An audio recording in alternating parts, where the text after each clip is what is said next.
Hello everyone, welcome back to my YouTube channel.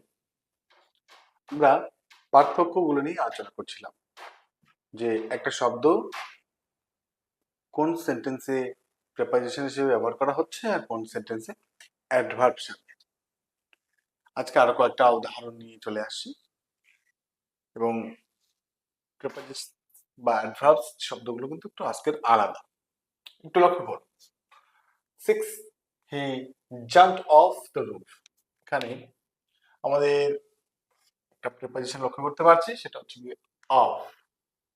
Roof মানে ছাদ। এখানে অফের মানেটা কি দাঁড়াচ্ছে? জাম্প মানে লাফ দিল, কি ছাদ থেকে। তাহলে এখানে অফ মানে থেকে, ঠিক আছে, সে ছাদ থেকে লাফ দিল। তাহলে এখানে ছাদের সঙ্গে কানেকশন আছে অফের, তাই জন্য এটা কি হয়ে গেল? এটা একটা প্রিপোজিশন। ওকে, চলে আসা 6 এর part 2। The wheel came of. Wheel মানে কি? চাকা। কেম মানে কি? এলো। আর অফ মানে কি? এখানে অফ মানে খুলে।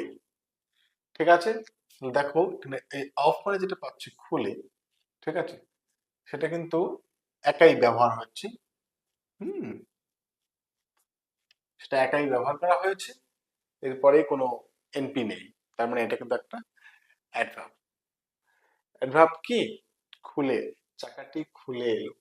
চাকাটি খুলে এলো। কিভাবে এলো? খুলে এলো। আর আমরা জানি কিভাবে দিয়ে প্রশ্ন করলে উত্তর পাওয়া যায় তাকে বলা হয় অ্যাডভার্ব অফ ম্যানার। কি বলা হয়? Adverb of manner. তাহলে এটা কিন্তু একটা অ্যাডভার্ব। বুঝতে পারছি, একদম সোজা, একটু প্র্যাকটিস করতে হবে, মনে রাখতে হবে। চলে আসে নাম্বার 7, কি আছে? The boat sailed down the river. আমরা জানি নদী কিন্তু এঁকে বেঁকে আস্তে আস্তে নিচের দিকে যেতে যেতে সমুদ্রে গিয়ে ভেসে যায়। তাহলে এখানে তাই জন্য আমরা ডাউন কথাটা ব্যবহার করেছি। ঠিক আছে, বোট মানে নৌকো, সেলড মানে ভেসে গেল। কোন দিকে? নদীতে। নদীতে নৌকাটি ভেসে গেল। ঠিক আছে, আর কোন দিকে ভেসে যাবে? যেদিকে স্রোত যাবে, যেদিকে স্রোত যাবে সেদিকটা কি? আপ না ডাউন? ডাউন, তাই জন্য বলা আছে ডাউন। ওকে,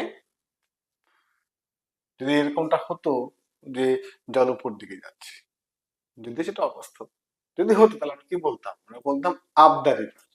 ওকে, মানে উপর দিকে যাচ্ছে। তাহলে চলে আসুন 7 পার্ট 2। আচ্ছা, হি কেম ডাউন। এখানে ডাউন কথাটা কি? এখানে ডাউন কথাটা কিন্তু একটা অ্যাডভার্ব। কিভাবে বুঝলাম? এই ডাউনটা হচ্ছে কি আমাদের প্রিপোজিশন, আর এই ডাউনটা হচ্ছে অ্যাডভার্ব। কেন? সে আসলো, ডাউন মানে কি? নিচে, সে নিচে আসলো। ওকে, বা নেমে আসলো। ঠিক আছে, কিভাবে আসলো? নেমে আসলো। ঠিক আছে, এটা হচ্ছে কি আমাদের অ্যাডভার্ব। একদম সোজা। চলে আসো নাম্বার 8, কি আছে?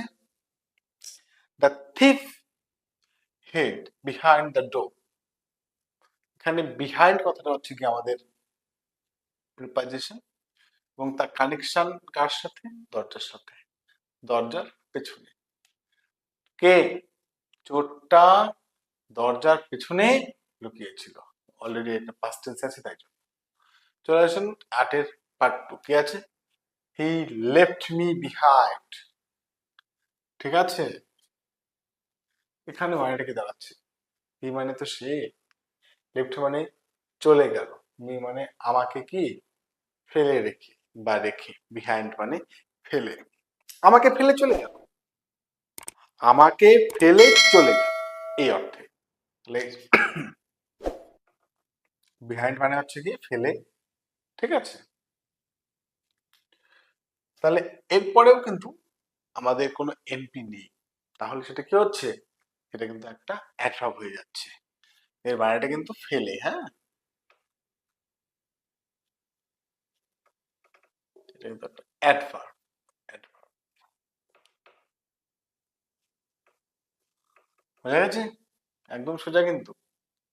আর প্রথমটা এটা ছিল একটা প্রিপোজিশন।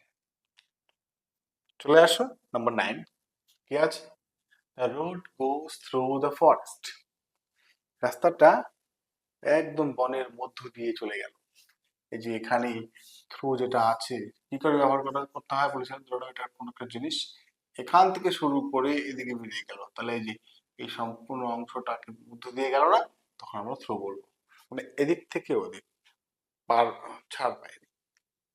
তাহলে রাস্তাটা জঙ্গলের মধ্য দিয়ে যায়, এটা হচ্ছে কি এর মানে। The road goes through the forest. তারপরের লাইনটা দেখি কি বলেছে, I have read the book through। এখানে কিন্তু থ্রু মানে কি, একটা যদি বই ধরি আমি, একটা বই পড়া শুরু করলাম ফার্স্ট পেজ থেকে লাস্ট পেজ, মানে একদম এদিক থেকে শুরু করে এই দিক পর্যন্ত, মানে শুরু থেকে শেষ, এই প্রান্ত থেকে ও প্রান্ত, ঠিক আছে, পার করে চলে যাওয়া, তাকে আমরা কি বলবো, থ্রু। তাহলে এখানে বই, এখানে কিন্তু অর্থটা একই, একটু মানেটা চেঞ্জ হয়ে গেল, কি হলো, আমি বইটা পড়েছি সম্পূর্ণভাবে, এটা হচ্ছে কি থ্রু। বোঝা গেছে কি হবে? তাই জন্য এটা কি হলো, প্রথমটা হচ্ছে কি আমাদের প্রিপোজিশন, আর পরেরটা হচ্ছে কি আমাদের অ্যাডভার্ব। বোঝা গেছে? তাহলে একটা সেন্টেন্সের মধ্যে প্রিপোজিশন এবং অ্যাডভার্ব একই যে শব্দগুলো ব্যবহার করতে হয় বা ব্যবহার করা হয় তা কিভাবে বুঝতে পারলাম। ওকে, এরকম আরো অনেকগুলো শব্দ আছে যেগুলো সচরাচর আমরা দেখি, এবং দেখে আমাদের এভাবেই বুঝতে হবে যে কোনটা প্রিপোজিশন ব্যবহার করা হলো আর কোনটা অ্যাডভার্ব হিসাবে। বোঝা গেছে? That's all for today. Thank you.